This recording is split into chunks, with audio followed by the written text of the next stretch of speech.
क्या भारतीय क्रिकेट में कप्तान सिर्फ जीत का चेहरा होता है और हार का सबसे बड़ा गुनहगार?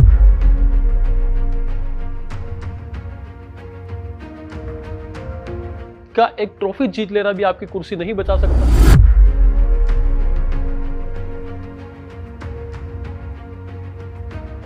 और अगर ऐसा है तो फिर आखिर क्यों वर्ल्ड कप जिताने वाले कप्तानों तक को अपनी कप्तानी गंवानी पड़ी?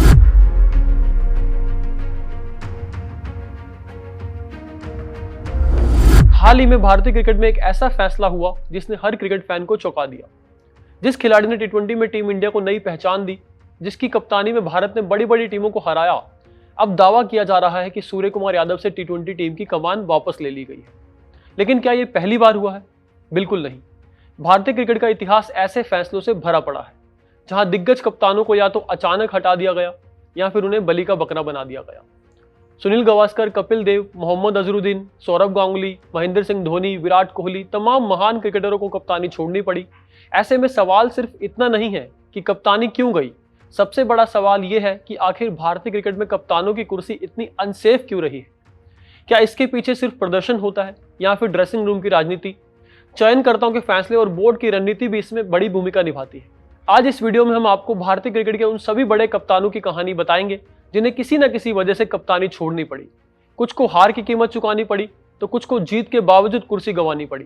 और आखिर में आप खुद तय कीजिएगा कि क्या भारतीय क्रिकेट में कप्तान चुने जाते हैं या फिर समय आने पर बदल दिए जाते हैं। 1970 के दशक से 2000 की शुरुआत तक तो भारत की कप्तानी म्यूजिकल चेयर की तरह रही है। इस दौरान लीडरशिप में इतने बदलाव हुए कि कप्तानी मजाक बनकर रह गई।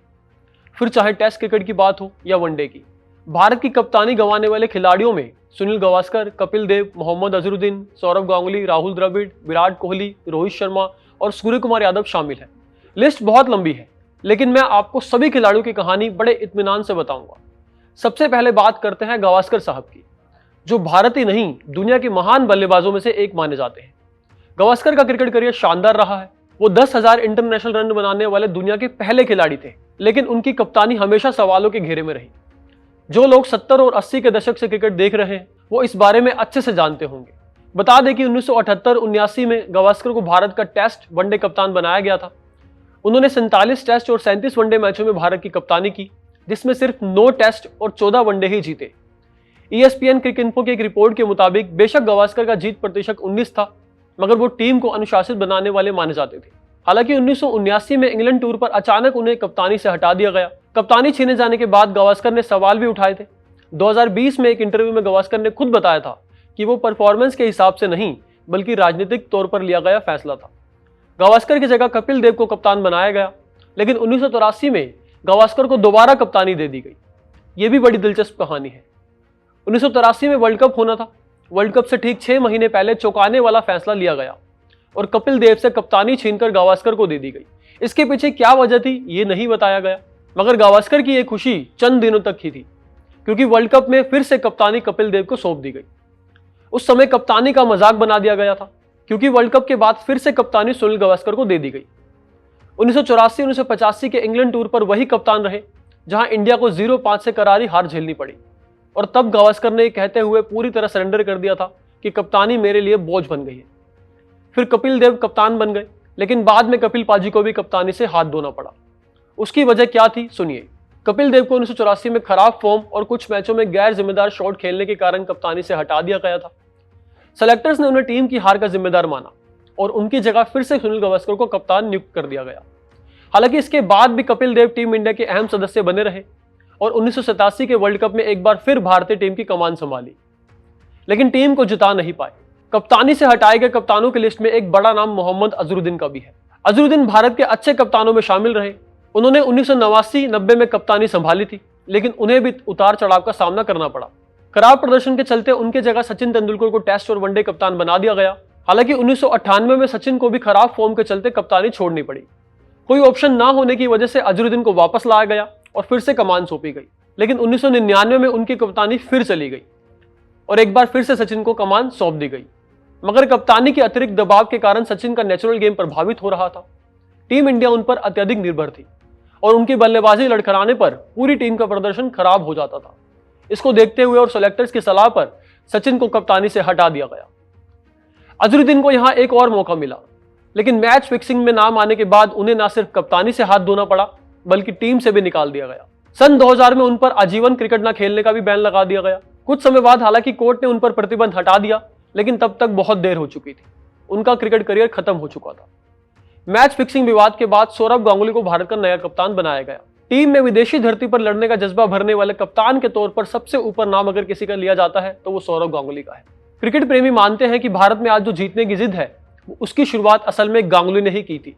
लेकिन 2005 में कोच ग्रेग चैपल से विवाद के बाद गांगुली पर गुटबाजी के आरोप लगे। जिम्बाब्वे दौरे के बाद गांगुली को कप्तानी से हटा दिया गया और उनकी जगह राहुल द्रविड़ को कप्तानी दी गई। 2006 में गांगुली ने टीम में वापसी तो की मगर कप्तानी नहीं मिली। गांगुली ने अपने एक पुराने इंटरव्यू में कहा था, कप्तानी छीनना दर्द देता है लेकिन क्रिकेट यही सिखाता है कि कभी हार नहीं माननी चाहिए। गांगुली की जगह कप्तान बनाए गए द्रविड़ भी कुछ खास नहीं कर सके। 2007 वर्ल्ड कप में फ्लॉप प्रदर्शन के बाद द्रविड़ ने भी कप्तानी छोड़ दी। हालांकि ऐसा दावा किया जाता है कि राहुल ने यह फैसला बोर्ड और चयनकर्ताओं के दबाव में लिया। इसके बाद धोनी को कप्तान बनाया गया। धोनी के आने के बाद भारतीय क्रिकेट को थोड़ी स्थिरता मिली क्योंकि धोनी ने 2007 से 2018 तक वनडे कप्तानी संभाली और फिर आया विराट कोहली का दौर। वो दौर जिसमें भारत ने टेस्ट क्रिकेट में एक नई पहचान बनाई। विराट कोहली को 2014-15 में टेस्ट की कप्तानी दी गई थी। 68 मैचों में 40 जीत के साथ उनका विनिंग परसेंटेज 58.82 का रहा है। बाद में वो ऑल फॉर्मेट कैप्टन भी बने। हालांकि 2021 में कोहली ने टी20 की कप्तानी छोड़ दी थी। कोहली का तर्क था कि उन पर वर्कलोड ज्यादा है। इसके बाद दिसंबर 2021 में उनसे वनडे की कप्तानी भी छीन ली गई और रोहित शर्मा को नया कप्तान बना दिया गया। उस वक्त कोहली ने आरोप लगाए थे कि बीसीसीआई ने उनसे पूछे बिना फैसला ले लिया। फिर 2022 में साउथ अफ्रीका में 1-2 से हार के बाद विराट ने टेस्ट की भी कप्तानी छोड़ दी। फिर बारी आई रोहित शर्मा की, वो कप्तान जिनकी कप्तानी में भारत ने झंडे गाड़े, 2-2 आईसीसी टाइटल जीते। रोहित का नाम भारत के सबसे सफल वनडे कप्तानों में शामिल है। रोहित ने कुल 56 वनडे मैचों में भारत की कप्तानी की है, जिसमें 42 मैच जीते हैं और सिर्फ 12 ही मैचों में उन्हें हार का सामना करना पड़ा है। रोहित के विनिंग परसेंटेज की बात करें तो ये 88.8 का है। रोहित की कप्तानी में भारत ने 2023 Asia cup, 2023 one day world cup final, 2024 टी20 वर्ल्ड कप जीता, 2025 चैंपियंस ट्रॉफी जीती। इसके बावजूद रोहित पर गाज गिर गई। भारत के चीफ सेलेक्टर अजीत अगरकर ने रोहित की जगह शुभमन गिल को कप्तान बनाने का फैसला लिया। अगरकर ने इसे जनरेशन शिफ्ट कहा। दरअसल रोहित 38 साल के हो चुके हैं और अगला वनडे वर्ल्ड कप 2027 में है। ऐसे में उस समय तक रोहित की उम्र लगभग 40 साल हो जाएगी। अगर वनडे वर्ल्ड कप से पहले कप्तान बदला जाता है तो वर्ल्ड कप में अनुभव की कमी नजर आती। ऐसे में गिल को इसलिए कमान सौंपी गई ताकि उन्हें ज्यादा वक्त मिल सके और अब यही चीज सूर्य कुमार यादव के साथ हुई है। सूर्य कुमार यादव इस वक्त 35 साल के हैं। हालांकि सूर्य के साथ उनकी खराब फॉर्म भी वजह बनी है।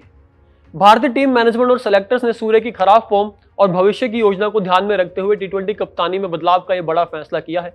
सूर्य कुमार पिछले कुछ समय से खासकर आईपीएल में काफी खराब फॉर्म से जूझ रहे थे और लगातार रन बनाने में नाकाम रहे, जिसके बाद उन पर गाज गिरी। हालांकि बीसीसीआई ने अब तक आधिकारिक तौर पर सूर्य की कप्तानी को लेकर कोई बयान नहीं दिया है, लेकिन इंडियन एक्सप्रेस, पीटीआई और तमाम मीडिया रिपोर्ट्स में सूर्य की छुट्टी की पुष्टि की गई है। यह भी दावा किया गया है कि श्रेयस अय्यर इंडिया के नए टी20 कप्तान होंगे। हालांकि संजू सैमसन भी इस रेस में है, लेकिन आपको क्या लगता है कौन होगा इंडिया का अगला टी20 कैप्टन और क्या सूर्य कुमार टीम से भी बाहर हो जाएंगे? कमेंट बॉक्स में अपनी राय जरूर दें और वीडियो पसंद आया तो लाइक और शेयर जरूर करें। धन्यवाद।